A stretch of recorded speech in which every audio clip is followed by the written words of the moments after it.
अस्सलाम वालेकुम नाजरीन, उम्मीद है आपको हमारी वीडियोस पसंद आती होंगी। बर वक्त वीडियोस देखने के लिए सब्सक्रिप्शन के बटन को प्रेस करें और बेल आइकन को दबाना मत भूलें। आइए चलते हैं अपने बकिया हिस्से की तरफ। बिस्मिल्लाहिर्रहमानिर्रहीम। अस्सलाम वालेकुम। इब्न माजाह हदीस नंबर 971। रसूलुल्लाह सल्लल्लाहु अलैहि वसल्लम ने इरशाद फरमाया, 3 आदमियों की नमाज इनके सरों से एक बालिश्त भी बुलंद नहीं होती, मतलब नमाज कबूल नहीं होती।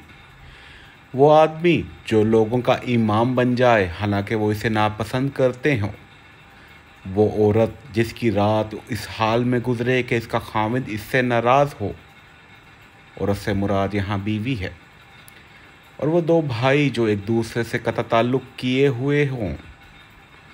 अस्तगफिरुल्लाह। अल्लाह ताला हम सबको इस गुनाह से बचने की तौफीक अता फरमाए। आमीन।